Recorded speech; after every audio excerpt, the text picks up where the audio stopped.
നാം ആലോചിക്കേണ്ട 16 പോയിന്റുകളെ സംബന്ധിച്ചാണ് ഞാൻ ഇന്ന് ഈ ഖുതുബയിൽ ഉണർത്തുന്നത്. അതിലൊന്നാമത്തത്, പള്ളിയും ലോകാടിസ്ഥാനത്തിലുള്ള ആരാധനാലയങ്ങളും തമ്മിലുള്ള ഒന്നാമത്തെ വ്യത്യാസം എന്ത് എന്നൊരു പോയിന്റാണ് ആദ്യം പറയുന്നത്.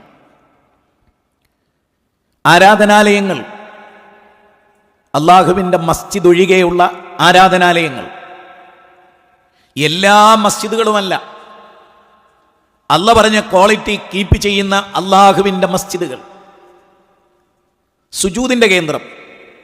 ആർക്ക്? ആരുടെ മുമ്പിൽ? മലിക്കുൽ ജബ്ബാറായ റബ്ബിൻ്റെ മുമ്പിൽ, രാജാതിരാജനായ അള്ളാഹുവിൻ്റെ മുമ്പിലാണ് ആ സുജൂദ്. ലോകത്തേത് ആരാധനാലയം നിങ്ങളെടുത്തോ, ആകാശവും ഭൂമിയും സൂര്യനും ചന്ദ്രനും നക്ഷത്രങ്ങളും ഗാലക്സികളും സൗരയൂഥങ്ങളും കാട്ടാറുകളും കാനനങ്ങളും സചേതനമോ അചേതനമോ സ്ഥൂല സൂക്ഷ്മ പ്രപഞ്ചമോ ഇതെല്ലാം സൃഷ്ടിക്കപ്പെട്ടതിന് ശേഷം പക്ഷിമൃഗാദികളും ജന്തുലോകങ്ങളും കൃമികീടങ്ങളും കോശങ്ങളും എന്നുവേണ്ട എല്ലാം സൃഷ്ടിക്കപ്പെട്ടതിന് ശേഷം അല്ല ഈ ഭൂമിയിലേക്ക് തെരഞ്ഞെടുത്ത ഖലീഫയാണ് മനുഷ്യൻ. അസാമാന്യമായ ഒരു ദീനി പോയിന്റിനെ കുറിച്ചാണ് ഈ പറയുന്നത്. ആ മനുഷ്യൻ ഈ ഭൂമിയിൽ വന്നതിന് ശേഷമാണ് മതങ്ങളുണ്ടായത്, ആരാധനാലയങ്ങളുണ്ടായത്. ആരാധനാലയങ്ങളിലെല്ലാം ആരെയാണ് ആരാധിക്കുന്നത്? എൻ്റെ ഒന്നാമത്തെ പോയിന്റ് അതാണ്. ആരെയാണ് ആരാധിക്കുന്നത്? സൃഷ്ടികളെയാണ്. അല്ല സൃഷ്ടിച്ച ഏതെങ്കിലും ഒരു സൃഷ്ടിയെ ആ ആരാധനാലയങ്ങളിൽ, സിനഗോഗുകളിൽ, കനീസകളിൽ, ടെമ്പിളുകളിൽ എല്ലാം ആരാധിക്കപ്പെടുന്നത് സൃഷ്ടികളെയാണ്. കുഞ്ഞിക്കുഞ്ഞി ആരാധനാലയം മുതൽ ലോകപ്രസിദ്ധങ്ങളായ ആരാധനാലയങ്ങൾ വരെ അവിടെയൊക്കെ ഉള്ളത് എന്താണ്? സൃഷ്ടി ആരാധനയാണ്. പ്രവാചകന്മാരെ, മാമുനിവര്യന്മാരെ, ഋഷീശ്വരന്മാരെ, പാമ്പിനെ, പശുവിനെ, പല സൃഷ്ടികളെയും പലതും നക്ഷത്രങ്ങൾ ആരാധിക്കുന്നു, സൂര്യചന്ദ്രന്മാർ ആരാധിക്കപ്പെടുന്നു, വൃക്ഷങ്ങൾ ആരാധിക്കപ്പെടുന്നു. ഒറ്റ കാര്യം ഞാൻ പറയാം. സൂറത്ത് ഹജ്ജിൽ റഹ്മാനായ റബ്ബ് പറയുന്ന ഒരു വല്ലാത്ത പോയിന്റ് ഉണ്ട്. അലം തറ അന്നല്ലാഹ യസ്ജുദു ലഹു മൻ ഫിസ് സമാവാതി വമൻ ഫിൽ അർദ് വശംസു വൽ ഖമറു വൻ നുജൂമു വൽ ജിബാലു വസ്സജർ വദ്ദവാബു വകസീറും മിനൻ നാസ് വകസീറും മിനൽ ഹഖ്. അസാമാന്യമായ ഒരു ചിന്ത പറയാം. അലന്തറ, അവർ കാണുന്നില്ലേ? ആര്? മനുഷ്യകുലം കാണുന്നില്ലേ? അന്നല്ലാഹ യസ്ജുദു ലഹു മൻ ഫിസ് സമാവാതി വമൻ ഫിൽ അർദ്, ആകാശങ്ങളിലും ഭൂമിയിലുമുള്ള എല്ലാം അള്ളാഹുവിന് സുജൂദ് ചെയ്യുന്നതിനെ കുറിച്ച് അവർ ചിന്തിക്കുന്നില്ലേ? അവർ കാണുന്നില്ലേ?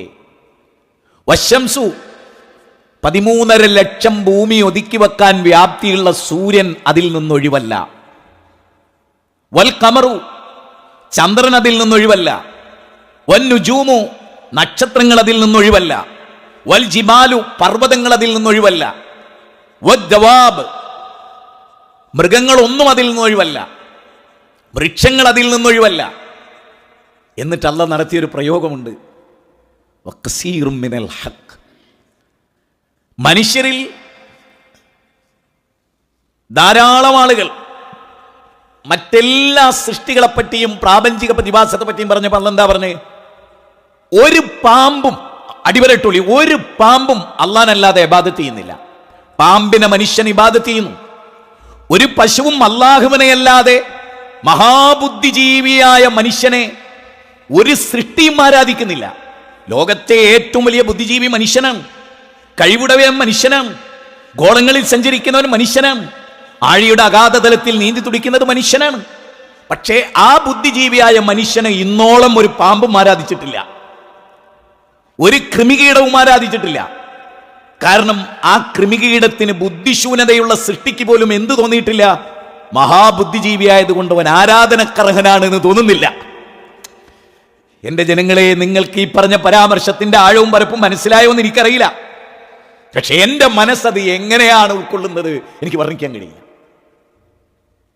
ലോകത്തിലെ ഏറ്റവും ചീപ്പായ സൃഷ്ടിയില്ലേ, 4 കാലിൽ നമ്മൾ നായ എന്ന് പറയണേ, ആ സൃഷ്ടിക്ക് ഇന്നോളം തോന്നിയിട്ടില്ല അതിൻ്റെ യജമാനനൊന്ന് ആരാധിക്കാം. പക്ഷെ അതിനെ ആരാധിക്കാൻ തോന്നിയ മനുഷ്യന്മാരിവിടെ അല്ലേ? പെരിച്ചായി അതിനെ ആരാധിക്കുന്നവരില്ലേ? പക്ഷെ ആ സൃഷ്ടിക്കുന്നുള്ള കാരണം എന്താ? നീ എത്ര വലിയ ബുദ്ധിജീവി ആയിക്കോട്ടെ, എലിക്കണി ഒരുക്കി നീ എന്നെ പിടിക്കുന്ന ബുദ്ധി നിനക്കുണ്ടെങ്കിലും, വിഷം വെച്ചെന്നെ കൊല്ലുന്ന ബുദ്ധി നിനക്കുണ്ടെങ്കിലും, നിന്നെ ആരാധിച്ച് തൃപ്തിപ്പെടുത്തി അതിൽ നിന്ന് രക്ഷപ്പെടാമെന്ന ചിന്ത എനിക്കില്ല. കാരണം എന്നെ സൃഷ്ടിച്ച നാഥനെ അല്ലാതെ ഞാൻ ആരാധിക്കില്ല.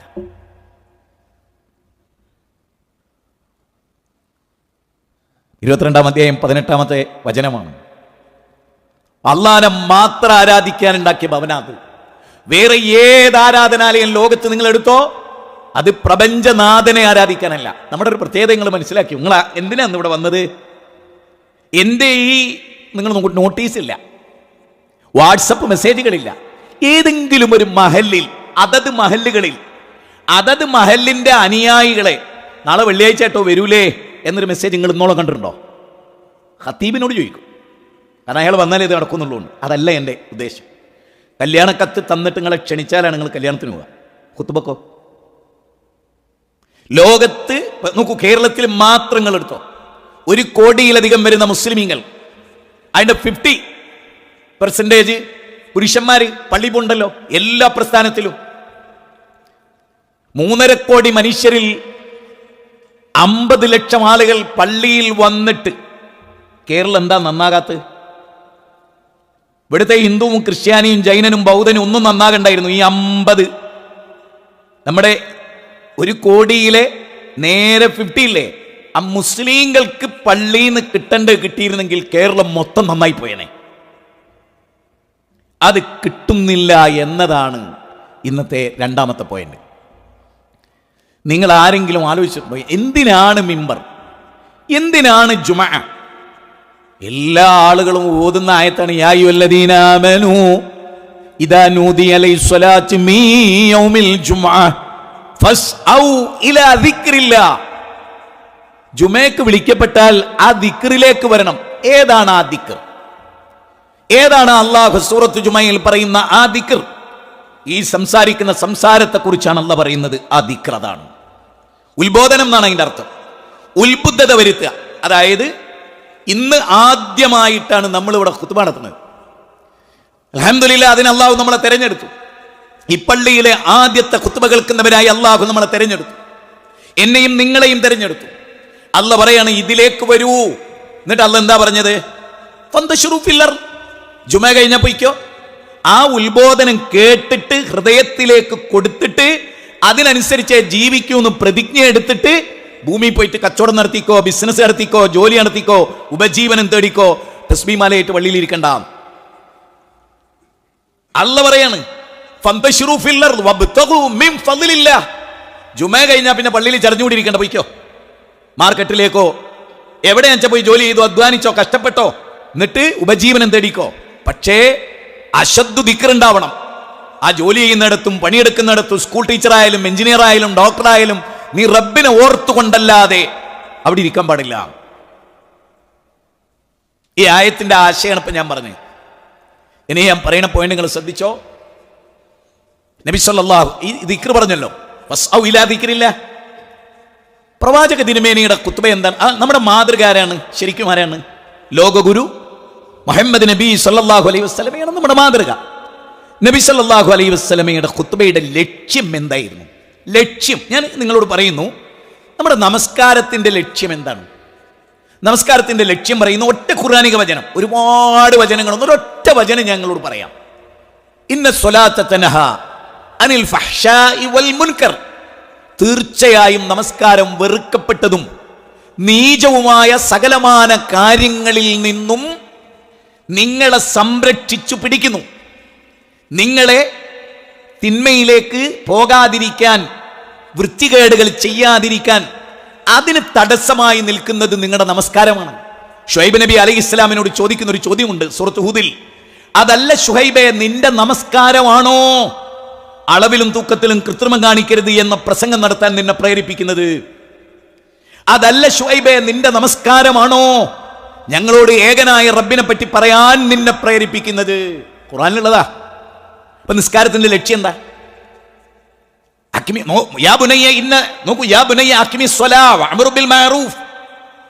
നമസ്കാരം മനുഷ്യനെ തിന്മക്കെതിരെ ശബ്ദിപ്പിക്കും, നന്മയുടെ പ്രയോക്താവാക്കും. അപ്പൊ ഒരു കാര്യം മനസ്സിലായി, ഒറ്റ വാചകം ഞാൻ പറയുള്ളൂ, നിസ്കാരത്തിന്റെ ലക്ഷ്യം മനുഷ്യനെ സ്ഫുടം ചെയ്യലാണ്. സമ്മതിച്ചോ? സമ്മതിച്ചു. നോമ്പിന്റെയോ? നോമ്പിന്റെ ലക്ഷ്യം എന്താണ്? സൂറത്ത് ബഖറ 183, ലഅല്ലകും തത്തഖൂൻ, നിങ്ങൾ സൂക്ഷ്മത പാലിക്കുന്നതിന് വേണ്ടിയാണ് നോമ്പ്. നോമ്പിന്റെ ലക്ഷ്യം എന്താണ്? സൂക്ഷ്മതയുള്ള നല്ലൊരു ജീവിതം ഉണ്ടാവുക എന്നുള്ളതാണ്. അപ്പൊ രണ്ട് കാര്യങ്ങളുടെ ലക്ഷ്യം ഞാൻ പറഞ്ഞു. സക്കാത്തിന്റെ ലക്ഷ്യം എന്താ? സൂറത്ത് തൗബ 103, ഖുദ് മിൻ അംവാലിഹിം സദഖതൻ തുതഹിറുഹും വതുസക്കിഹിം ബിഹാ. ഖുദ് മിൻ അംവാലിഹിം, ആ ധനാഢ്യനിൽ നിന്ന് 2.5% സക്കാത്ത് തരാൻ കഴിവുള്ളവനിൽ നിന്ന് നിങ്ങൾ പിടിച്ചു വാങ്ങൂ, അല്ലെങ്കിൽ നിങ്ങൾ സ്വീകരിക്കൂ. എന്തിന്? തുതഹിറുഹും വതുസക്കിഹിം ബിഹാ, അവനെ ശുദ്ധീകരിക്കാനും അവന്റെ ധനത്തെ ശുദ്ധീകരിക്കാനും. അപ്പൊ സക്കാത്തിന്റെ ലക്ഷ്യം എന്താണ്? അവന്റെ ഖൽബിനെ ശുദ്ധീകരിക്കുക, അവന്റെ ധനത്തെ ശുദ്ധീകരിക്കുക. 3 സംഗതികളുടെ ലക്ഷ്യം ഇവിടെ കിട്ടി. ഹജ്ജിന്റെ ലക്ഷ്യം എന്താണ്? ഉമ്മ പ്രസവിച്ച അവസ്ഥയിൽ പരിശുദ്ധതയോടെ തിരിച്ചു പോരുക. ഇതിനൊക്കെ ലക്ഷ്യമുണ്ട്. ഇനി ഞാൻ ഒരു ചോദ്യം ചോദിച്ചോട്ടെ, ഹൃദയത്തിൽ ഈ മിമ്പറിന്ന് ഇറങ്ങി ഈ നിസ്കാരം കഴിഞ്ഞ് പോകുമ്പോൾ ചിന്തിക്കാൻ വേണ്ടി ഒരു ചോദ്യം ചോദിച്ചോട്ടെ, ഖുത്ബയുടെ ലക്ഷ്യം എന്താ? ഈ പറഞ്ഞതിനൊക്കെ ഞാൻ ഖുർആനിൽ നിന്ന് തെളിവ് ധരിച്ചു, ലക്ഷ്യവും പറഞ്ഞു. ഖുത്ബയുടെ ലക്ഷ്യം എന്താ? എല്ലാവരും ഇങ്ങനെ വന്ന് ഒരൊച്ചപ്പാട് കേട്ട്, അത് തിരിഞ്ഞാലും തിരിഞ്ഞില്ലെങ്കിൽ അത് അറബിയാകണമെന്ന് നിർബന്ധം വെച്ച് ആ അറബിയിലുള്ള ഒരൊച്ചപ്പാടും കേട്ട് പിരിയാനാണോ? അങ്ങനെയാണ് ദൂരം നിസ്കരിച്ചാൽ പോരെ? നിസ്കരിക്കലാണ് ലക്ഷ്യം, അതിൻ്റെ ഭാഗമായിട്ട് ഇങ്ങനെ ഒരറബി ഒച്ച കേൾക്കാനാണോ? ആയിരിക്കുമോ? നേരത്തെ ഞാൻ പറഞ്ഞ പോയിന്റ് നിങ്ങൾ ഒന്നുകൂടി മനസ്സിലേക്ക് എടുക്ക്. ബാങ്ക് കേട്ട് നിസ്കാരത്തിന് വരുന്നു, നോമ്പിനെ പറ്റിയുള്ള വരും, ഹജ്ജിനെ പറ്റി, ഇതൊക്കെ നമ്മൾ മുൻകൂട്ടി പ്രിപ്പയർഡായി വരുന്ന കാര്യങ്ങളാണ്. ജുമയ്ക്ക് മാത്രം അങ്ങനെ ഒരു പ്രിപ്പറേഷനും ഇല്ല. ജുമയ്ക്ക് എല്ലാവരും വെള്ളിയാഴ്ചയാണെന്നുള്ള ബോധ്യത്തോടെ എല്ലാവരും വരും. സ്ത്രീകൾ വരുന്നിടത്ത് സ്ത്രീകൾ വരും, പുരുഷൻ വരുന്നിടത്ത് വരും, കുട്ടികൾ വരും, എല്ലാവരും വരും. അങ്ങനെ ഇത്ര അതുകൊണ്ടാണ് ലോകപ്രസിദ്ധ കമ്മ്യൂണിസ്റ്റ് നായകനായ ഒരാൾ പറഞ്ഞ വാചകം എന്താ അറിയോ? മുസ്ലിങ്ങൾക്ക് വെള്ളിയാഴ്ച മിമ്പറുള്ള പോലെ ഞങ്ങൾക്ക് സ്ഥിരമായിട്ടൊരാഴ്ചയിൽ അങ്ങനെ ഒരു മിമ്പർ ഉണ്ടായിരുന്നെങ്കിൽ ലോകത്ത് കമ്മ്യൂണിസ്റ്റ് അല്ലാതെ വേറൊന്നും ഉണ്ടാവില്ല. എന്നത് അത്ഭുതപ്പെടുത്തിയ വാചക. അയാൾക്ക് മനസ്സിലായി വെള്ളിയാഴ്ചൻ്റെ പ്രാധാന്യം എന്താണെന്ന്. മുസ്ലിം ഉമ്മത്തിലെ ഉലമാക്കൾക്ക് മനസ്സിലായില്ല. കാരണം നിങ്ങൾ ചിന്തിച്ചു, ഒരു മനുഷ്യന് 70 കൊല്ലം ജീവിക്കുന്നു എന്ന് വിചാരിക്കുക. 70 കൊല്ലം വെള്ളിയാഴ്ച മാത്രം ഒരു മാസം 4 ഖുത്ബ ഏറ്റവും കൃത്യമായ വിഷയമാണോ പഠിക്കുന്നതെങ്കിൽ ഓൻ്റെ ജീവിതം എന്താവണം? ഓൻ്റെ ജീവിതം ഇപ്പം നിങ്ങൾ നോക്കൂ, അറബിയിൽ ഒരറബി ഭാഷ ഒന്നും അറിയാത്തൊരു സാധാരണ ഒരു നാട്ടിലൊരാൾ, ആ നാട്ടിൽ ജീവിച്ച് വളർന്ന് ഉപ്പ കച്ചവടക്കാരനായിരുന്നു. അതുകൊണ്ട് തന്നെ ഉപ്പാൻ്റെ കച്ചവടം ഏറ്റെടുത്ത് കുട്ടിക്കാലത്ത് തന്നെ സ്കൂൾ SLC ഒന്നും പാസ്സായില്ല, 8ാം ക്ലാസ് ആയിരുന്നു. പാപ്പ പറഞ്ഞു ഏതായാലും ഇജ്ജ് പഠിക്കുന്നൊന്നുമില്ല, ഇതിൻ്റെ കൂടെ കൂടിക്കോ. അങ്ങനെ ഒരാളങ്ങളൊന്ന് സങ്കല്പിച്ച് ഏത് നാട്ടിലുണ്ടാകില്ല അങ്ങനത്തെ ആളുകൾ. എന്നാൽ നല്ല ഭക്തനാണ്, നിസ്കാരമുണ്ട്, ബാപ്പ നിസ്കാരക്കാരനായിരുന്നു, നോമ്പുണ്ടായിരുന്നു, അദീനൊക്കെ ഉണ്ട്. അങ്ങനെയുള്ള ഒരാൾ അറബി ഭാഷയിലെ ഖുത്ബ കേൾക്കണം. അയാൾ 70 കൊല്ലം കേട്ടു. നിങ്ങളൊന്ന് അയാളെ വിളിച്ചിട്ട് ചോദിച്ചു നോക്ക്, 70 കൊല്ലം വെള്ളിയാഴ്ച നിങ്ങൾ ജുമയെ കേട്ടിരുന്നോ? ഇക്കാക്ക ഉണ്ട്. ഇക്കാക്ക ഈ 70 കൊല്ലം നിങ്ങൾ എത്ര ജുമയെ കേട്ടിട്ടുണ്ടാവും? 10 വർഷമാണ് മുത്തുനബി ഖുത്ബ നടത്തി. 10 വർഷം 500 ഖുത്ബകൾ. ഞാൻ നിങ്ങളോട് ഒരൊറ്റ കാര്യം ചോദിക്കണേ, ഈ 70 കൊല്ലം ഖുത്ബ കേട്ടൊരു മനുഷ്യന് ഒരു വെള്ളിയാഴ്ചത്തെ ഖുത്ബയിലും എന്താ പറഞ്ഞതെന്ന് അയാൾക്ക് മനസ്സിലാകുന്നില്ലെങ്കിൽ സംഭവിക്കുന്നത് എന്താ? സ്വർഗത്തിലേക്ക് പോകേണ്ട മനുഷ്യർ, നന്മ നിറഞ്ഞ കുടുംബനാഥനാകേണ്ട മനുഷ്യൻ, നന്മ നിറഞ്ഞ കച്ചവടക്കാരനാകേണ്ട മനുഷ്യൻ. ഞാനൊരു ഉദാഹരണം, അയാളൊരു കച്ചവടക്കാരനാണല്ലോ. വൈലുല്ലിൽ മുത്തഫിഫീൻ അല്ലദീന ഇദഖ്താലു അലന്നാസി യസ്തൗഫൂൻ വഇദാ കാലൂഹും അവ്വസനുഹും യുഖ്സിറൂൻ അലാ യദുന്നു ഉലൈക അന്നഹും മബ്ഊസൂൻ ലിയൗമിൻ അളീം യൗമ യഖൂമുൻ നാസു ലിറബ്ബിൽ ആലമീൻ. യൗമ യഖൂമുൻ നാസ് എന്താ മുഹീദ്ദീൻ ജിനാ പഠിപ്പിക്കുന്നത്? 83-ാം അധ്യായം 1 മുതൽ 6 വരെയുള്ള വചനം എന്താ പഠിപ്പിക്കുന്നത്? ആചാരെങ്ങനെ കച്ചവടം ചെയ്താൽ നരകത്ത് പോകും. അളവിലും തൂക്കത്തിലും കൃത്രിമം കാണിക്കരുത്, വഞ്ചിക്കരുത്, കള്ള പുഴുത്തിവെപ്പ് നടത്തരുത്, അതായത് പിന്നെ ഉപകാരമില്ലാത്ത വസ്തുക്കൾ വിൽക്കരുത് തുടങ്ങിയ വിവരണമാണ് അവിടെ അള്ളാഹു പറയുന്നത്. എന്നിട്ട് അള്ളൊരു താക്കീത് നൽകുക, യൗമ യഖൂമുൻ നാസു ലിറബ്ബിൽ ആലമീൻ. ലോകരക്ഷിതാവിൻ്റെ മുമ്പിൽ മനുഷ്യകുലം ഉയർത്തെഴുന്നേൽപ്പിക്കപ്പെടുമ്പോൾ പറമ്പിൽ പീടികയിലെ കച്ചവടം നടത്തിയ മൊയ്തീനെ നിന്നെ ഞാൻ അവിടെ കൊണ്ടുവരും. ഇത് ഇയാൾ പഠിക്കണ്ടേ? എവിടുന്ന് പഠിക്കും? 1 കോടി മുസ്ലിങ്ങളുള്ള കേരളത്തിൽ എത്ര പേർ അറബി കോളേജ് പഠിക്കുന്നുണ്ട്? മൊത്തം സംഘടനകളുടെ സാധാരണക്കാർക്ക് അള്ള നൽകിയ ഗിഫ്റ്റാ പള്ളി മിമ്പർ. ശരിക്കും മനസ്സിലാക്കിക്കൊള്ളി. ആ വെള്ളിയാഴ്ച വന്നൊരു 10-40 മിനിറ്റ് അവിടെ ഇരുന്ന് വേറൊരു ശ്രദ്ധയും, ഇവിടെ മൊബൈൽ എടുക്കൂല, ഇവിടെ സംസാരമില്ല, ഇവിടെ വേറെ ഏകാഗ്രതയെ ലംഘിക്കുന്ന യാതൊന്നുമില്ല. അങ്ങനെ ഇരുന്ന് മനുഷ്യന്റെ, ഒരുപക്ഷെ ലോകത്തൊരു വിദ്യാഭ്യാസ സ്ഥാപനത്തിലും ഈ മിമ്പറിന്റെ ചോട്ടിൽ ഇരിക്കുന്നവരുടെ ഏകാഗ്രത ഒരു കോളേജിലെ വിദ്യാർത്ഥിക്ക് ഉണ്ടാവും ആ ക്ലാസ്സിൽ? ഒരിക്കലുമില്ല. കാരണം അള്ളാനെ പേടിച്ചിട്ടിരിക്കുന്ന ഇരുത്താത്. അവിടെ കുത്തുവടത്തുന്ന ആളെ അല്ല പഠിക്കുന്നത്. പക്ഷെ ഒരു ക്ലാസ്സിലെ അധ്യാപകന് ചിലപ്പോൾ പുല്ല് വിലയിരിക്കും, ബേക്കിലെ ബെഞ്ചിലെ കുട്ടികൾ എല്ലാ ദിവസവും കളിക്കുന്നുണ്ടാവും. പക്ഷെ പള്ളി അതിനെ എങ്ങനെയാണ് ഈ ഉമ്മത്ത് കൈകാര്യം ചെയ്തത്?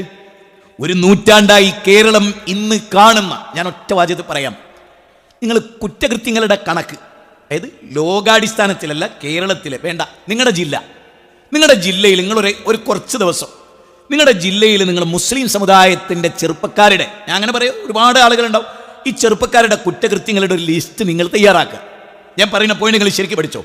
ഈ കുറ്റകൃത്യങ്ങളുടെ ലിസ്റ്റ് നിങ്ങൾ തയ്യാറാക്കിയാൽ, പത്രത്തിലോ മറ്റു നിലക്കോ വാർത്തകൾ എടുത്ത് നിങ്ങൾ ഇങ്ങനെ നോക്കിയാൽ, ആ കുറ്റകൃത്യത്തിലെ പേരൊക്കെ ഇങ്ങനെ വായിച്ചിട്ട് നിങ്ങൾ ആ അഡ്രസ്സിൽ അയാളൊന്ന് കോണ്ടാക്ട് ചെയ്താൽ അയാൾ മാതൃഭാഷയിലെ ഖുത്ബ കേൾക്കുന്ന ഒരാളാവില്ല. 1000 ആളുടെ 1-2 എല്ലാന്നൊന്നും ഞാൻ പറയില്ല. അവൻ ചിലപ്പോൾ ഹൃദയത്തിൽ എടുക്കുന്നുണ്ടാവില്ല, വന്നു പോകുന്നുണ്ടാവും, അവൻ കൊള്ളുന്നുണ്ടാവില്ല. പക്ഷേ ബഹുഭൂരിപക്ഷം വരുന്ന കുറ്റകൃത്യം ചെയ്യുന്ന മുസ്ലിങ്ങളും അറബി ഭാഷയിൽ ഖുത്ബ നടത്തുന്ന മഹല്ലിലെ മെമ്പർമാരായിരിക്കും. ഇതെന്തു ഞാൻ പഠിച്ചിട്ടാണ് പറയുന്നത് കേട്ടോ. ഇത് പഠിച്ച് മനസ്സിലാക്കിയിട്ടാണ് ഞാൻ പറയുന്നത്. നിങ്ങൾ 2 ആളെ തിരഞ്ഞെടുക്കുക. 2 ആളെ തിരഞ്ഞെടുത്ത് ഒരേ സമയത്ത് ഒരു ഡേറ്റ് ഇടും. മെയ് 1, ഇന്ന് മെയ് 1 ഈ മെയ് 1 2 ആളെ തിരഞ്ഞെടുക്കുക. അടുത്ത വെള്ളിയാഴ്ച മുതൽ മെയ് 8 മുതൽ 2 ആളെ തിരഞ്ഞെടുക്കുക. ഒരു ചെറുപ്പക്കാരനെ അറബിയിൽ മാത്രം ഖുത്ബടക്കുന്ന ഒരു പള്ളിയിലേക്കും ഒരു ചെറുപ്പക്കാരനെ പള്ളിയിലേക്കും പറഞ്ഞേക്കുക. 6 മാസം കഴിഞ്ഞിട്ട് അവരുടെ ജീവിതത്തിന് പ്രോഗ്രസ് ഒന്ന് പരിശോധിക്കുക. ഞാൻ വേറൊന്നും പറയുന്നില്ല, മിമ്പറിൻ്റെ പരിമിതി കൊണ്ടാണ് ഞാനിതിങ്ങനെ പറയുന്നത്. വളരെ ബോധപൂർവമാണ് ഞാൻ ഈ വിഷയം തിരഞ്ഞെടുത്തത്, വളരെ ബോധപൂർവം. ഏറ്റവും അത്ഭുതകരമായ കാര്യം എന്താ? ആളുകൾ ഭാഷയ്ക്ക് വേണ്ടി കടിപിടി കൂടുന്നു. അറബിയിൽ വേണോ മലയാളത്തിൽ വേണോ? മലയാളത്തിൽ വേണമെന്ന് എനിക്ക് അഭിപ്രായമില്ല, അറബിയിൽ വേണമെന്ന് എനിക്ക് അഭിപ്രായമില്ല. ഒറ്റ ഭാഷ, അതാ മിമ്പറിൻ്റെ ചോട്ടിലിരിക്കുന്നവരുടെ ഭാഷ. എന്തു ആവാം. ആകാശത്തിൻ്റെ ചോട്ടിൽ മിമ്പറിൽ ആ നാട്ടുകാരാണല്ലോ ആ മഹലിൽ വരിക. അപ്പോൾ ആളുകൾ ചോദിക്കും, ആ നാട്ടിൽ കുറച്ച് അറബികൾ വന്നാൽ എന്താക്കും? ഓർക്ക് ഖുത്ബന്നെ നിർബന്ധമല്ല, ഓലെപ്പറ്റിയല്ല ചർച്ച. ഖുത്ബ മിമ്പറിൽ, ഒരു നാട്ടിലെ പള്ളിയിലെ മിമ്പറിൽ ഖുത്ബ നടക്കുന്ന നാട്ടുകാർക്ക് വേണ്ടി മാത്രം, ആ മഹല്ലുകാർക്ക് വേണ്ടി മാത്രം. ആ മഹല്ലിലെ ആളുകളുടെ ഭാഷ ഏതോ ആ ഭാഷയിലാകണം ഖുത്ബ എന്നാണ് ഖുർആൻ പറയുന്നത്. നിങ്ങൾ ആരെങ്കിലും വായിച്ചിട്ടുണ്ടോ ആ വാചകം? എല്ലാ ഉസ്താദുമാരും എല്ലാ മൗലൈമാരും ഖുർആൻ കാണുന്നുണ്ട് എന്നാണ് ഞങ്ങളുടെ വിശ്വാസം. എനിക്ക് ആ വിശ്വാസമുള്ള ആളല്ല കേട്ടോ ഞാൻ. ഖുർആൻ വായിക്കുന്നവർ വളരെ കുറവാണ്, പണ്ഡിതന്മാരിൽ പോലും വളരെ കുറവാണ്. അങ്ങനെ വിശ്വസിക്കാനാണ്, അതാണ് സത്യവും, അതാണ് നീതിയുടെ വർത്തമാനവും. ഞാൻ നിങ്ങളോട് പറയാം, സൂറത്ത് ഇബ്രാഹിം എല്ലാവരും ഇന്ന് പോയിട്ട് വെറുതെ, സൂറത്ത് ഇബ്രാഹിം 14-ാം അധ്യായം 4-ാമത്തെ വചനം എന്താ? വമാ അർസൽനാ മിർ റസൂലിൻ ഇല്ലാ ബിലിസാനി ഖൗമി ലിയുബയ്യിന ലഹും ഫയുദില്ലുല്ലാഹു മൻ യശാ വയഹ്ദി മൻ യശാ. സാമാന്യമായ ഒരു കാര്യമല്ല അല്ലാഹു പറഞ്ഞു. വമാ അർസൽനാ മിർ റസൂലിൻ, ഒരു നബിയെയും നാം അയച്ചിട്ടില്ല, ഒറ്റ നബിയെയും നാം അയച്ചിട്ടില്ല, ഇല്ലാ ബിലിസാനി ഖൗമി. ആ ഏത് നാട്ടിലാണോ ആ നബിയെ അള്ളാഹ് തിരഞ്ഞെടുക്കുന്നത്, ആ നബിയേക്കാൾ പ്രാധാന്യം നാട്ടുകാർക്കാണ്.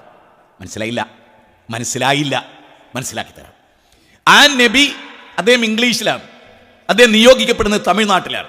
പടച്ചോനെ എനിക്ക് ഇംഗ്ലീഷേ അറിയുള്ളൂ, അതുകൊണ്ട് എൻ്റെ ഇംഗ്ലീഷിലെ ഞാൻ ദൈവത്തെടുത്തു തന്നെ തൽക്കാലം നബിസ്ഥാനത്ത് നിന്ന് മാറി നേടുന്നു അറിയാം. അപ്പം ആർക്കാ പ്രാധാന്യം? ആ നാട്ടിലെ കാരണം എന്താണ്?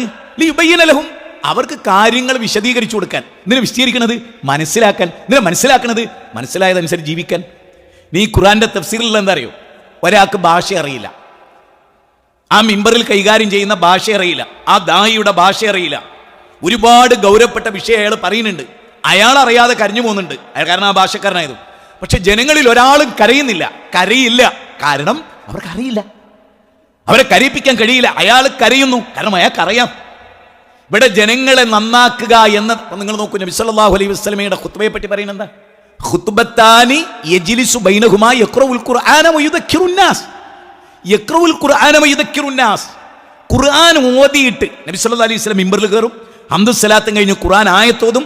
വയുദക്കിറുൻ നാസ്, അത് അപാരമായ പ്രയോഗമാണ്, ജനങ്ങളെ ഉത്ബുദ്ധരാക്കും. ഒറ്റ സെക്കൻഡ് എടുത്ത് ഞാൻ പറയാം. നിങ്ങൾ പള്ളിയിലേക്ക് കയറി വന്നു, 1-ാമത്തെ സഫ്, 2 സഫ്, 5 സഫ് ഇങ്ങനെയിരുന്നു. ഈ മിമ്പറിൽ ഖത്തീബ് കയറിയ ആദ്യ മിനിറ്റിലെ മാനസികാവസ്ഥയല്ല രണ്ടാമത്തെ മിനിറ്റിൽ നിങ്ങൾക്ക് ഉണ്ടാവേണ്ടതെന്നാണ് ഈ പറഞ്ഞതിൻ്റെ അർത്ഥം. ഈ വെള്ളിയാഴ്ച നിങ്ങൾക്കുള്ള ക്വാളിറ്റി അല്ല അടുത്ത വെള്ളിയാഴ്ച നിങ്ങൾക്ക് ഉണ്ടാകേണ്ടതെന്നാണ് പറഞ്ഞതിൻ്റെ അർത്ഥം. ചിന്തിക്ക്, നല്ലോണം ആലോചിക്ക്. യഖ്റഉൽ ഖുർആന വയുദക്കിറുന്നാസ്, മുന്നിലിരിക്കുന്ന അന്നാസ്, ജനങ്ങൾ, ആണും പെണ്ണും ഉൾക്കൊള്ളുന്ന സമൂഹത്തെയാണ് നമ്മൾ മനുഷ്യർ എന്ന് പറയാ. എന്തുകൊണ്ടാണ് പുരുഷന്മാരെന്ന് മാത്രം അവിടെ ഹദീസിലില്ലാത്ത? അന്നാസ് പെട്ടതാണ് ആര്? സ്ത്രീ. ഓൾക്ക് ഖുത്ബ കിട്ടണം, ആ സഹോദരി ഇത് കേൾക്കണം. നിങ്ങൾ ആലോചിച്ച് നോക്ക്, ഭാര്യയും ഭർത്താവും മക്കളും മാതാപിതാക്കളും ഒന്നിച്ച് കേൾക്കുക, എന്നിട്ട് ആ ഖുത്ബയെക്കുറിച്ച് ഉമ്മയും മക്കളും ചർച്ച ചെയ്യുക, പരസ്പരം അതിൽ നിന്ന് ഉൾക്കൊള്ളേണ്ടത് ഉൾക്കൊള്ളുക. മോനെ നീ കേട്ടില്ലേ ഇന്നത്തെ ഖുത്ബ? ഉമ്മ നിങ്ങൾ കേട്ടില്ലേ? നിങ്ങളെ ഈ സ്വഭാവം ശരിയല്ല എന്നാണ് ഖത്തീബ് പറഞ്ഞ് മെച്ചത് കേട്ടില്ലേ? എൻ്റെ അമ്മ ഈ സ്വഭാവം സ്വീകരിക്കുക. എല്ലാവരും ഒന്നിച്ച് കേൾക്കുക. അപ്പൊ എന്താ സംഭവിക്കുക? ഇപ്പൊ നോക്കൂ, നിങ്ങളുടെ ഭാര്യമാരോ മക്കളോ നിങ്ങളുടെ ഉമ്മമാരോ സഹോദരിമാരോ അമ്മായിയുടെ മക്കളോ ഒക്കെ ഇവിടെ ഉണ്ടാവും, സ്ത്രീകളുടെ ഭാഗത്തുണ്ടാവും. നമ്മളെല്ലാവരും ഒന്നിച്ച് കേൾക്കുന്നു, ഒന്നിച്ച് നമ്മൾ നന്നാകുന്നു. അടുത്ത വെള്ളിയാഴ്ച അതേ ഖത്തീബിൽ നിന്ന് അതിന്റെ തുടർച്ച കേൾക്കുന്നു. അപ്പോഴും നമ്മൾ പ്രോഗ്രസ് ഉണ്ടാകുന്നു. യഖ്റഉൽ ഖുർആന വയുദക്കിറുന്നാസ്. ഞാൻ ചോദിക്കുന്നത്, ഇതിന്റെ ഗൗരവം ഈ ഉമ്മത്ത് ഗൗരവമായി എടുത്തിട്ടുണ്ടോ? അല്ല എന്താ പറഞ്ഞത്? ജനങ്ങളുടെ ഭാഷയിലാണ്. ഞാൻ എൻ്റെ ഒരു വായനയിൽ ഓർമ്മയിൽ 4 നബിമാരൊഴികെ ബാക്കി എല്ലാവരും അനറബികളായിരുന്നു. 1.25 ലക്ഷത്തോളം അമ്പിയാ മുസ്ലിങ്ങളെ അല്ല തിരഞ്ഞെടുത്തിട്ട്, നമ്മൾ കേരളത്തിലെ മുസ്ലിങ്ങളോട് പറയേണ്ട വാചക, 4 നബിമാരൊഴികെ ബാക്കി എല്ലാവരും അനറബികളായിരുന്നു. അവരാരും അറബി ഭാഷയിൽ ദൈവത്തെടുത്തിയവരല്ല. ഞാനൊരു ചെറിയ ഉദാഹരണം പറയാം. നമ്മുടെ വാശി എന്താ? നബി അറബിയിലാണ് നടത്തിയത്, അതുകൊണ്ട് അറബി തന്നെ നടത്തണം. അത് ലംഘിക്കാൻ പാടില്ല. എന്നാൽ അത് ആദ്യം ലംഘിച്ച ആളാരാന്നറിയോ? അത് ആദ്യം ലംഘിച്ച മനുഷ്യൻ മുഹമ്മദ് നബി സല്ലല്ലാഹു അലൈഹി വസല്ലം. ഭാഷയിലെ ഇത്തിബാ അസാമാന്യമായ ഒരു വിഷയം പറയുന്നത്. ഭാഷയിലെ ഇത്തിബാ ആണ് സ്വീകരിക്കേണ്ടതെങ്കിൽ അത് ആദ്യം ലംഘിച്ച് നമുക്ക് പഠിപ്പിച്ചെന്ന ഒന്നാമത്തെ നേതാവ് ആരാണ്? മുഹമ്മദ് നബി സല്ലല്ലാഹു അലൈഹി വസല്ലം. മനസ്സിലായില്ല? ഒരു ഉദാഹരണം പറയാം. ഷമ്മ ഇസ്രായേല അഡോണ എലോഹിൻ അഡോണ യഹ്. ഈസാ നബി പറഞ്ഞതാ ലാ ഇലാഹ ഇല്ലല്ലാഹ് എന്നാ പറഞ്ഞതിൻ്റെ അർത്ഥം. ഇന്ന ഹാദിഹി ഉമ്മത്തുക്കും ഉമ്മത്തം വാഹിദ ഫാന റബ്ബുക്കും ഫഅബ്ദൂൻ എന്നുള്ള സൂറത്ത് മുഅ്മിനൂനിലെ വചനത്തിൻ്റെ ഹീബ്രു അരാമിക് ഭാഷയാണ് ഞാൻ ആദ്യം പറഞ്ഞത്. അത് പറഞ്ഞ ആളാരാ? ഈസാ അലൈഹി സ്വലാത്തു വസ്സലാമാണ്. ഈസാ അലൈഹി സ്വലാത്തു വസ്സലാം പറഞ്ഞ ആ ഭാഷ തന്നെ മക്കയിൽ മുഹമ്മദ് നബി സല്ലല്ലാഹു അലൈഹി വസല്ലം ഉപയോഗിക്കാത്ത എന്താ? എന്നാൽ അതിൻ്റെ കണ്ടന്റ് ചോർന്നോ? ആശയം അത് തന്നെയാണോ? ഈസാ നബി അവരെ അരാമിക് ഭാഷയിൽ പഠിപ്പിച്ച അക്കാര്യം തന്നെയാണോ മക്കക്കാരോട് അറബിയിൽ നബി പറഞ്ഞ്? അതിൻ്റെ അർത്ഥം എന്താ? നബിയുടെ ഓഡിയൻസ് അറബിയാണ്. അതുകൊണ്ട് ഈസാ നബി എന്ന നബിയെ ഞാൻ അനുധാവനം ചെയ്യുമ്പോൾ ആദർശത്തിലെ അനുധാവനമാണ്, ഉള്ളടക്കത്തിന്റെ അനുധാവനമാണ് വേണ്ടത്, ഭാഷയിലെ അനുധാവനമല്ല. കാരണം ഈസാ നബി അംഗീകരിച്ച ജനതയുടെ ഭാഷയിലുള്ള ജനതയല്ല എൻ്റെ ജനത. സുബ്ഹാനല്ലാഹ്. ഇത് മനസ്സിലാകുന്നതോടെ എന്തിനാണ് മിമ്പർ എന്ന് മനസ്സിലാക്കാൻ രണ്ടാമതൊരു വിവരണത്തിന്റെ ആവശ്യമേ ഇല്ല. നബി സല്ലല്ലാഹു അലൈഹി വസല്ലം ഒരിക്കൽ നരകത്തെ പറ്റി ഖുത്ബ നടത്തി. അസാമാന്യമായ കരച്ചിൽ നബി സല്ലല്ലാഹു അലൈഹി വസല്ലം. സഹാബത്ത് മുഴുവനും കരഞ്ഞു. അന്ന് ജമാഅ നിസ്കരിച്ചു. സഹാബത്ത് വീട്ടിലോട്ട് പോയില്ല. സഹാബത്ത് പള്ളിമൂലയിലിരുന്ന് കരഞ്ഞു. അസറും കഴിഞ്ഞു, മഗ്രിബും കഴിഞ്ഞു. അത്ര ഗൗരവമുള്ള നരകത്തെക്കുറിച്ചുള്ള ഖുത്ബ കേട്ടിട്ട് കരയാണ്. ഏതെങ്കിലും ഒരു മലയാളക്കരയിൽ നമ്മുടെ നാട്ടിൽ അറബിയിൽ ഖുത്ബ കേട്ടിട്ട് കരഞ്ഞ ഒരു മനുഷ്യനെ ഈ നൂറ്റാണ്ടിനിടയിൽ ഒരു പള്ളിയിലെ ചരിത്രവുമായി ബന്ധപ്പെടുത്തി പറയാൻ പറ്റുമോ? എന്താ കാരണം? നിങ്ങൾ ചിന്തിച്ചു, നമ്മുടെ മക്കൾ കേടുവന്നതിൽ, നമ്മുടെ മക്കൾ കഞ്ചാവിന് അടിമപ്പെടുന്നതിൽ, നമ്മുടെ മക്കൾ പുകവലിക്കുന്നതിൽ, നമ്മുടെ മക്കൾ സ്വവർഗരതിയിൽ ഏർപ്പെടുന്നതിൽ, നമ്മുടെ മക്കൾ പ്രേമിച്ചു പോകുന്നതിൽ, നമ്മുടെ മക്കൾ കൊള്ളക്കാരും തമ്മാടികളുമായതിൽ ഉസ്താദുമാരുടെ പങ്ക് ലോകത്ത് തള്ളിക്കളയാനാവാത്തതാണ്. അവരുടെ പിടിവാശിയുടെ മുമ്പിൽ തകർന്നു പോയത് മുസ്ലിം ഉമ്മത്തിൻ്റെ ജാഗ്രതയും നന്മയുമാണ്. കാരണം എല്ലാവർക്കും അറബി കോളേജ് പോകാൻ പറ്റില്ല. ഇവിടെ എഞ്ചിനീയർ വേണം, ഇവിടെ ഡോക്ടർ വേണം, ഇവിടെ റോഡ് പണി എടുക്കുന്നതും വേണം, ഇവിടെ തെങ്ങുമ കയറുന്നതും വേണം, ഇവിടെ മീൻ വിൽക്കുന്നതും വേണം, ഇവിടെ മീൻ പിടിക്കാൻ പോകുന്നതും വേണം. എന്നാൽ ഓനൊക്കെ ദീന് കിട്ടും വേണം. അതിന് അള്ള ചെയ്ത മഹാനിയമത്താണ് മിമ്പർ. ആ മിമ്പറിനെ ഫലപ്രദമായി ഉപയോഗിക്കാത്തത് കൊണ്ട്. അതുകൊണ്ട് ഞാൻ പറഞ്ഞതിൻ്റെ ചുരുക്കം എന്നറിയോ? ഈ മിമ്പറിനെ ഏറ്റവും ഫലപ്രദമായി ഉപയോഗിച്ച് ഈ പള്ളിയും പള്ളിയുടെ പരിസരത്തുമുള്ള മനുഷ്യരുടെ ഹൃദയത്തിലേക്ക് ഖുർആൻ ഓതി സുന്നത്തോതി പഠിപ്പിച്ച് അവർ ജീവിതത്തിൽ ഒരു വെള്ളിയാഴ്ച ഇവിടെ വന്ന് ഇവിടുന്ന് പുറത്തിറങ്ങുമ്പോൾ ഒരു ടെൻഷൻ വേണം. നാഥാ, ഇന്ന് കേട്ടതനുസരിച്ച് ജീവിക്കാൻ പടച്ചോനേ എനിക്ക് തൗഫീക്ക് തരണേ എന്ന ഒരു വല്ലാത്ത ഉൾവിളി അവൻ്റെ ജീവിതത്തിൽ ഉണ്ടാകണം. അതിനുവേണ്ടിയാണ്. അത് വളരെ ഗൗരവമായി നമ്മൾ മനസ്സിലാക്കേണ്ടതുമാണ്. നിങ്ങൾ നോക്കൂ, കേരളത്തിലെ എല്ലാ മിമ്പറുകളിലും ഖുർആൻ ഓതിയിട്ട് ജനങ്ങളുടെ ഭാഷയിലാണ് സംസാരിക്കുന്നതെങ്കിൽ എന്തുമാത്രം മാറ്റമുണ്ടാകുമായിരുന്നു ഈ കേരളക്കാർ. ഒന്ന് സ്വപ്നം കണ്ടു നോക്കി നിങ്ങൾ. മാത്രമല്ല, നമ്മുടെ മിമ്പറിൽ മലയാളത്തിൽ ഖുതുബ നടക്കുന്ന ചില പ്രസ്ഥാനങ്ങളുടെ പള്ളി പോലും രാഷ്ട്രീയം മാത്രമായി മാറുന്ന അതീവ ദയനീയമായ ഒരവസ്ഥ. അപ്പം നിങ്ങൾ നോക്കൂ, നമ്മുടെ പള്ളിയുടെ ഒന്നാമത്തെ പ്രത്യേകത, ഞാൻ 5 പ്രത്യേകതകൾ പെട്ടെന്ന് എണ്ണി പറയാം. ഒന്ന്, അല്ലാഹ് പറയണം അന്നൽ മസാജിദ ലില്ലാഹ് ഫലാ തദ്ഉ മഅല്ലാഹി അഹദ. നിശ്ചയം പള്ളികൾ അല്ലാഹുവിൻ്റെതാണ്. ആ പള്ളിയിൽ അല്ലാഹുവിനോടൊപ്പം എന്നെ അത്ഭുതപ്പെടുത്തിയൊരു കാര്യം എന്താ അറിയോ? മിന്ദൂനില്ലാഹി എന്ന് ഖുർആനിൽ ഒരുപാട് സ്ഥലത്തുണ്ട്. പള്ളിനെ പറ്റി പറഞ്ഞപ്പോൾ അല്ലെന്താ അല്ലാഹി എന്ന് പറഞ്ഞേ? പള്ളി നല്ലൊരു ശതമാനം ആളുകൾ അള്ളാഹിനെ വിളിക്കാനാണ് പള്ളി ഉപയോഗിക്കുക. നിങ്ങൾ 1400 വർഷം മുമ്പ് സൂറത്ത് ജിന്നിലെ 18-ാമത്തെ വചന പള്ളിയിൽ അള്ളാഹുവിനോടൊപ്പം എന്ന് പറയാൻ കാരണം എന്താ? അള്ളാഹിനെ വിളിക്കുന്നുണ്ട് ആ പള്ളിയിൽ. പക്ഷെ അള്ളാഹിനോടൊപ്പം മൊയ്തീൻ ഷേഖിനെ 1000 വട്ടം ഖുത്ബിയത്തിൻ്റെ ഭാഗമായി പള്ളിയിൽ നിന്ന് വിളിക്കുന്നുണ്ട്. അത് വരുമെന്ന് ലോകത്തറിയാവുന്ന റബ്ബാ പറയുന്നത് പള്ളി മൊയ്തീൻ ഷേഖിനെ 1000 വട്ടം വിളിക്കാനുള്ള ഇടമല്ല മനുഷ്യ, അള്ളാഹിനെ മാത്രം ഒരു ഖുർആൻ്റെ വചന ഞാൻ പറയുന്നത്. 72-ാം അധ്യായം സൂറത്ത് ജിന്നിൽ 18-ാമത്തെ വചനത്തിൽ അള്ളാഹ് പഠിപ്പിക്കുകയാണ് പള്ളി അള്ളാഹിനെ മാത്രം വിളിക്കാനുള്ളതാണ്. നിങ്ങൾ മഗ്‌രിബിന് അള്ളാഹിനെയും വിളിക്കും, മഗ്‌രിബിന് ശേഷമുള്ള ഖുത്ബിയത്തിൽ 1000 വട്ടം മൊയ്തീൻ ഷേഖിനെയും വിളിക്കും. അപ്പം അത് അള്ളാഹിൻ്റെ പള്ളി അല്ലാതാകും. അപ്പം പാതി സൃഷ്ടിയെ ആരാധിക്കുന്ന പള്ളി, ഇടക്കൊക്കെ സൃഷ്ടാവിനെ ആരാധിക്കുന്ന പള്ളി. മക്കയിലും മുശ്രിക്കുകളും അങ്ങനെയായിരുന്നു. ഫൈദാ റക്കിബു ഫിൽ ഫുൽകി ജഅലുല്ലാഹ മുഖ്ലിസീന ലഹുദ്ദീൻ. കടലിൽ വെച്ചവർ അള്ളാഹിനെ മാത്രം ആരാധിച്ചു, കലയിൽ വരുമ്പോൾ അവർ അള്ളാഹ് അല്ലാത്തവർ ആരാധിച്ചു. ഈ പള്ളിയുടെ ഏറ്റവും വലിയ പ്രത്യേകത എന്താ? ഇവിടെ അള്ളാഹിനെ മാത്രം ഇബാദത്ത് ചെയ്യുന്ന, ഒരു ശിർക്കിൻ്റെ ഒരാശയവും സൃഷ്ടിയിൽപ്പെട്ട ഒരാളെയും, മലക്കാകട്ടെ ജിന്നാകട്ടെ അമ്പിയാക്കളാകട്ടെ ഔലിയാക്കളാകട്ടെ, ഒരു സൃഷ്ടിയെയും ഇബാദത്തിന്റെ പരിധിയിൽ വരുന്ന ഒരു നിലയിലുള്ള വിളിയും ഈ മിമ്പറിൽ നിന്ന് പഠിപ്പിക്കപ്പെടില്ല, ഈ മിമ്പറിൽ നിന്ന് കേൾക്കേണ്ടി വരില്ല. അതാണ് ഈ മിമ്പറിന്റെ ഒന്നാമത്തെ പ്രത്യേകത. രണ്ടാമത്തെ പ്രത്യേകത, പ്രമാണവിരുദ്ധമായി സൂക്ഷ്മ വിശകലനത്തിൽ മനസ്സിലാക്കാതെ പോയി അബദ്ധം മനസ്സിലാക്കി പറഞ്ഞു പോകുന്നതൊഴികെ, ഞാൻ അങ്ങനെ തന്നെ പറയുന്നു, കാരണം മനുഷ്യനാണ്. എന്നാൽ വിശുദ്ധ ഖുർആനും തിരുസുന്നത്തുമല്ലാത്ത, സച്ചരിതങ്ങളല്ലാത്ത, അഹ്ലുസുന്നത്തി വൽ ജമാഅത്തിന് നിലക്കാത്ത ഒന്നും പഠിപ്പിക്കപ്പെടുന്ന ഒരു പള്ളി ഇതായിരിക്കില്ല എന്നാണ് അതിൻ്റെ രണ്ടാമത്തെ പോയിന്റ്. അതിൻ്റെ മൂന്നാമത്തെ പോയിന്റ് ലാ തംനഉ ഇമാ അല്ലാഹി മസാജിദല്ലാഹ് എന്നതാണ്. ഇവിടെ സ്ത്രീകളെ തടുക്കില്ല. അവർക്കും വരാം, അവർക്കും ഇബാദത്ത് ചെയ്യാം, അവർക്കും ഖുതുബ കേൾക്കാം, അവർക്കും നന്മ ഉൾക്കൊള്ളാം, അവർക്കും അല്ലാഹുവിനെ ഉൾക്കൊള്ളാം, അവർക്കും റസൂലിനെ ഉൾക്കൊള്ളാം, അവർക്കതിനനുസരിച്ച് ജീവിക്കാം. അതിനുതകുന്ന സ്ഥലമായിരിക്കും ഈ മസ്ജിദ്. നാലാമത്തത്, ജനങ്ങളുടെ സാധാരണക്കാരുടെ, ഏത് സാധാരണക്കാരനാകട്ടെ ഏത് ആലിമാകട്ടെ, അവർക്കൊക്കെ മനസ്സിലാകുന്ന വിധത്തിൽ അല്ലാഹ് പറഞ്ഞ പ്രകാരം അവരുടെ ഭാഷയിലായിരിക്കും അവർക്ക് കിട്ടുക. ആയത്ത് കിട്ടും, ഹദീസ് കിട്ടും, ഇബാറത്തുകൾ കിട്ടും. അതോടൊപ്പം അതവർക്ക് എക്സ്പ്ലെയിൻ ചെയ്തു കൊടുക്കും, അതവരുടെ ഹൃദയത്തിലേക്ക് കുറ്റിച്ചു കൊടുക്കും. അതുവഴി ഓരോ വെള്ളിയാഴ്ചയും മണ്ണിങ്ങനെ മഴ നനഞ്ഞ് ആ മണ്ണ് പിളർന്ന് ചെടി മുളക്കണ പോലെ, അതിൽ വിത്തുണ്ടാകുന്ന പോലെ, അതിൽ ഉൽപ്പന്നങ്ങൾ ഉണ്ടാകുന്ന പോലെ, അതിൽ കായ്ക്കുന്ന പോലെ അവന്റെ ജീവിതത്തെ പച്ച പിടിപ്പിച്ചുകൊണ്ട് നന്മയുടെ വിളനിലമായി അവനെ മാറ്റുന്ന പരിവർത്തനത്തിന്റെ കേന്ദ്രം കൂടിയായിരിക്കും ഇൻഷാ അല്ലാഹ് ഈ മസ്ജിദ്. സർവശക്തൻ നമ്മെ അനുഗ്രഹിക്കുമാറാകട്ടെ.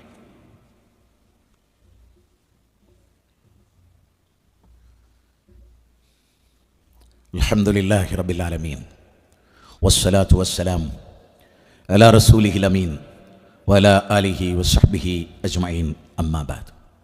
ഇത്തഖുല്ലാഹ ഇബാദല്ലാഹ് ഉസീകും വഇയ്യായ സനിയം ബിത്തഖ്വല്ലാഹ് യാ അയ്യുഹല്ലദീന ആമനു ഇത്തഖുല്ലാഹ ഹഖ്ക തുഖാതിഹി വലാ തമൂതുന്ന ഇല്ലാ വഅൻതും മുസ്ലിമൂൻ.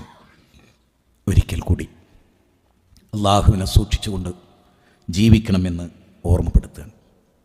ആദ്യ പള്ളി എന്ന നിലയിലും, അഥവാ ഒരു പുതിയ പള്ളി എന്ന നിലയിലും, ആദ്യത്തെ ഖുതുബ എന്ന നിലയിലും ഒരു ഖുർആനിക വചനം നിർബന്ധമായി ഈ കമ്മിറ്റിയോട് പറയണമെന്ന് എനിക്ക് തോന്നുകയാണ്. അതെൻ്റെ ദൗത്യമാണ്. അത് അടുത്ത ആഴ്ചത്തേക്ക് വെക്കാൻ പറ്റില്ല. ഇന്നമാ യഅ്മുറു മസാജിദല്ലാഹ്. തീർച്ചയായും അള്ളാഹുവിൻ്റെ പള്ളി പരിപാലിക്കേണ്ടത് ആരാകണം? സത്യത്തിൽ കേരളത്തിലെ മഹല്ലുകളിലൊന്നും ഈ ആയത്ത് പരിഗണിക്കപ്പെടാത്ത കമ്മിറ്റികളാണ് ഉണ്ടാവുക. നാം അതല്ല. സൂറത്ത് തൗബയിലെ 18-ാമത്തെ വചന നിങ്ങൾ കേട്ടോളി. അള്ളാഹിൻ്റെ വചന, ഇന്നമാ യഅ്മുറു മസാജിദല്ലാഹ്. അള്ളാഹിൻ്റെ പള്ളി പരിപാലിക്കേണ്ടത് മൻ ആമന ബില്ലാഹി വൽ യൗമിൽ ആഖിർ, അള്ളാഹുവിലും അന്ത്യദിനത്തിലും വിശ്വസിക്കുകയും വഖാമസ്സലാ, നിസ്കാരം കൃത്യമായി നിലനിർത്തുകയും സക്കാത്ത് നൽകുകയും വലം യഖ്ശ ഇല്ലല്ലാഹ്, അള്ളാഹിനെ മാത്രം പേടിക്കുകയും ചെയ്യുന്ന ഈ ക്വാളിറ്റിയുള്ളവരാകണം പള്ളി പരിപാലന കമ്മിറ്റി. എന്തോ ഒരു പ്രയോഗം. 1400 വർഷം മുമ്പാണ് പള്ളി കമ്മിറ്റി എന്താകണം? ധനാഢ്യനാകണമെന്നോ രാഷ്ട്രീയത്തിൽ പിടിപാടുള്ള ആളാകണമെന്നോ ഒരു കച്ചറുണ്ടാകുമ്പോൾ മുന്നിൽ നിൽക്കാൻ പറ്റുന്ന ആളാകണമെന്നോ ഒന്നുമല്ലാതെ പറഞ്ഞു. ഈ 5 ക്വാളിറ്റി അള്ളാഹുലും അന്ത്യദിനത്തിലും അചഞ്ചലമായി വിശ്വസിക്കുകയും നമസ്കാരം കൃത്യമായി നിർവഹിക്കും. പള്ളി കമ്മിറ്റിയിലെ ആളുകളായിരിക്കണം ഒന്നാമത്തെ സഫിൽ, ഇവിടെ ഉണ്ടെങ്കിൽ നാട്ടിലുണ്ടെങ്കിൽ അവരായിരിക്കണം സക്കാത്ത് കൊടുക്കുന്നതിൽ മുന്നിൽ, അവരായിരിക്കണം റബ്ബിനെ ഏറ്റവും കൂടുതൽ പേടിക്കുന്നതിൽ. ആലോചിച്ച് നോക്ക്, ഈ വചനപ്രകാരമുള്ളൊരു കമ്മിറ്റിയാകണം. ഒരു കാര്യം കൂടി ഞാൻ പറയുന്നു, ഒരു മഹാമാനത്താണ് ഈ നാട്ടിലേക്ക് നിങ്ങൾക്കിറങ്ങാൻ. ഇതൊരു ലൈറ്റ് ഹൗസ് ആകണം, ഇതൊരു ദൈവത്തിൻ്റെ കേന്ദ്രമാകണം. ഇവിടെ കേന്ദ്രീകരിച്ചുകൊണ്ടും ഈ പള്ളിയെ കേന്ദ്രീകരിച്ചുകൊണ്ടും ഈ പരിസരത്ത് വെളിച്ചമെത്താത്ത, തൗഹീദെത്താത്ത, സുന്നത്തെത്താത്ത, ധാർമ്മികതയെത്താത്ത മേഖലകളിലേക്ക് അനേക ദവാ സംരംഭങ്ങളുടെ ചുക്കാൻ പിടിക്കുന്ന ലൈറ്റ് ഹൗസ്, പ്രകാശഗോപുരം ഇവിടെ വന്നാൽ നന്മയല്ലാത്ത ഒന്നും ഒരാൾക്കും കിട്ടരുത് എന്ന അവസ്ഥയിലേക്ക് നാം ഉയരണം. സർവശക്തനായ പടച്ചതമ്പുരാൻ നമ്മെ അനുഗ്രഹിക്കുമാറാകട്ടെ. സഹോദരങ്ങളെ, സഹോദരിമാരെ, ഇൻഷാ അല്ലാഹ് ഓരോ വിഷയങ്ങളായി നമുക്ക് ഇവിടെ ഖുത്ബ കിട്ടും. സാധ്യമായാൽ എനിക്കും അത്തരത്തിലുള്ള അവസരങ്ങൾ ഉണ്ടാകുമ്പോൾ തുടർന്നും ഇവിടെ വരാനും ഇതുപോലെ നിങ്ങൾക്ക് കാര്യങ്ങൾ പറഞ്ഞു തരാനും സാധ്യമാകുമെങ്കിൽ നിങ്ങളോടൊപ്പം ഈയുള്ള പ്രബോധകനും ഉണ്ടാകും എന്ന് ഞാൻ നിങ്ങളോട് പറയാണ്. നമ്മുടെ നാടിൻ്റെ പരിസരങ്ങളിലെല്ലാം പുതുമയുള്ള ധാരാളം നന്മകളുള്ള ഒരു കേന്ദ്രമായ അല്ലാഹു ഇതിനെ മാറ്റുമാറാകട്ടെ.